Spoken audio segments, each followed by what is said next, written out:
1 minute it's 1-0, and then all of a sudden it's 3-0.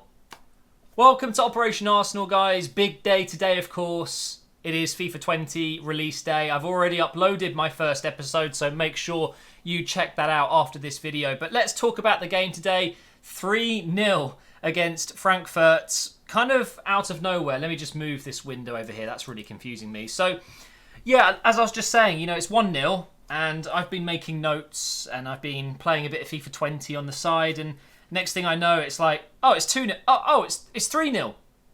Just out of nowhere. I love it when that happens. It's a moment where the opposition just heads drop, no focus, mistakes everywhere, and you get punished, even against kids. Now, that's what I want to talk about today. The result, great, 3-0. There's no real need to talk about what the result means because it's a win in a group stage. We've got 6 games in total to play, and ultimately, it's just a win. And the performance is what I want to talk about. And the kids, the Hale End. We have some seriously promising talents in this squad. We really do. Saka, incredible today. Smith Rowe was really impressive. Willock, again, really strong game from him. And then you've got the performance from Aubameyang in the final 10 minutes, which was astonishing. Then you've got Pepe, who came on and did a really good job as well. Granit Xhaka, where has he been? That was a true captain's display tonight. He was awesome. Absolutely awesome. And it's a shame, really, because I know Granit Xhaka is capable of being such a good player. But, man, we haven't seen it enough. Today was a really good performance from him. Maybe he should just be in Germany. He was great at Mönchengladbach, and he was great tonight back in Germany. Who knows? Maybe it's a case of he just feels at home there. But honestly, if Granit Xhaka plays like that, I will more than happily keep him at Arsenal for many years to come. But obviously, football doesn't work out like that. But a very good performance from him. Now, the first half defensively, I thought we looked a little bit weak. Chambers, let's be honest, isn't a right back, but he did an okay job. I thought Mustafi came in and, to be fair, he wasn't worse than David Luiz. He wasn't worse than Socrates over against Watford the other day. So it wasn't a bad performance from Mustafi, and it's okay that we've still got him. I don't think it's a major issue. It's another player that can come in for games like this, which isn't a bad thing at all, having some extra numbers in the squad. David Luiz was actually okay today. I know some people will say that defensively we were a little bit off as usual, but if you watch it back and watch what David Luiz was up to, he commanded our defence. He was definitely the true captain of the side tonight. You can just tell David Luiz is a leader. He really is. And I know you can't really sign a player and then instantly make them captain. I know it happens every now and again, but that wouldn't have been great. But he could do the job very easily. And you know what? Kolasinac was okay today as well. But in general, it was about the youngsters, and that's the main topic of this video. This kid, Saka. Now, we've been treated to a really good start to the season from Willock. Nelson has made some decent appearances as well. But Saka tonight, man of the match for me, and showed just some absolutely incredible talent. He looks to be a very good player. And to be fair, I think he's well within a shout of getting some Premier League minutes. I don't see why not.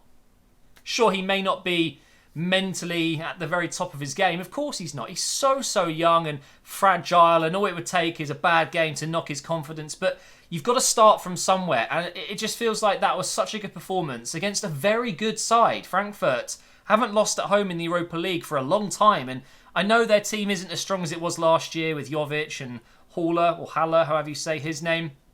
But honestly, Saka looked like he was meant to be there. That was really, really impressive from him. Then you've got Willock as well, again, showing why he's been getting minutes this season, showing that he's more than ready to play. And that excites me. I haven't felt like this for a long time with an Arsenal squad, with truly some great young players. If you throw in Guendouzi into the mix as well, you have got Nelson, that I haven't really spoken about in this episode. He's had a good start to the season. I would say maybe a few more minutes under his belt, and he could be well in for a shout of starting Premier League games more often. And then you've got, Mavropanos and Holding and Tierney and Bellerin's coming back. These guys are still also young. Also, I want to mention this before I forget to, but Martinez in goal. Wow.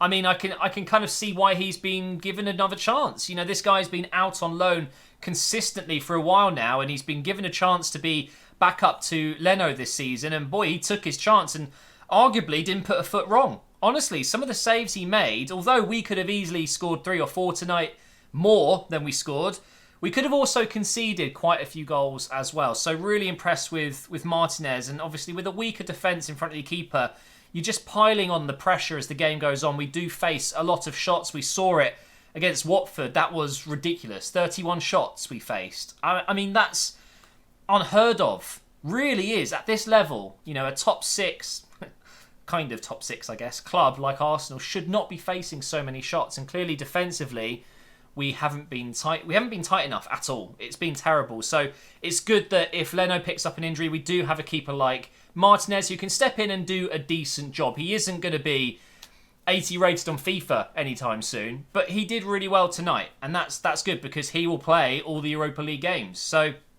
really impressed with him tonight. So why was Xhaka better? This is something I've been trying to wrap my brain around for the last 10 minutes. Why? Torreira. That's why. Torreira was, again, going forward a little bit too much for my liking today, but it kind of worked out. Played a part in a couple of our good moves. But he was getting back and defending. That's what Torreira is so good at. Breaking up the play with his interceptions, his aggressive tracking back, and then playing it out. He's a good passer of the ball. He's technically very good. With that next to Granit Xhaka, you see a completely different player because Granit Xhaka doesn't get caught out so much with someone like Torreira next to him. If you put Guendouzi next to him, or when it was El Neni or whoever, you see a real imbalance, and that's not good. You don't want a player like Xhaka, who is a luxury player. I've said it a few times. You know, at home, Granit Xhaka is a different player to a Granit Xhaka playing away from home. But if you put Torreira next to him, he can just take his time a little bit more. You know, he's not rushed, and he was defensively. I mean, he got back more than Torreira did today, but defensively he was so solid. I think he just felt at ease. I think if you were to ask him right now, did you enjoy playing with Torreira tonight? He would be elated. His answer would be yes, I would love to play with Torreira for the rest of the season. This partnership works. Guendouzi gets in, though, ahead of Xhaka, still, in my opinion. Even Ceballos as well. If it means putting him at centre mid, I would do that. But Ceballos is definitely more of an attacking player, if you ask me. He does a good job box-to-box, though. And he came on and looked pretty good. Now, I'm trying to remember, if I look at the subs here, yeah, we did have Martinelli. I'm wondering why we didn't see Martinelli. Pepe came on. Aubameyang played 90 minutes. I am thinking to myself, this might have been a good opportunity for Martinelli to come in. Even Pepe coming on as a sub, maybe we could have got Martinelli on instead. Don't know about that one, because Martinelli, again, another young player, and I haven't even mentioned him because we haven't seen enough of him, but has great potential, has a great future ahead of him, and it could have been a really good game for him to maybe even start in. I'm surprised that Smith Rowe maybe got the nod ahead of him. Maybe Smith Rowe is more match fit. I don't really know. I know they've obviously brought Smith Rowe back from a recent injury at least, but maybe he's been playing enough games, under 23s, under 21s, whatever it may be. Martinelli hasn't, I guess.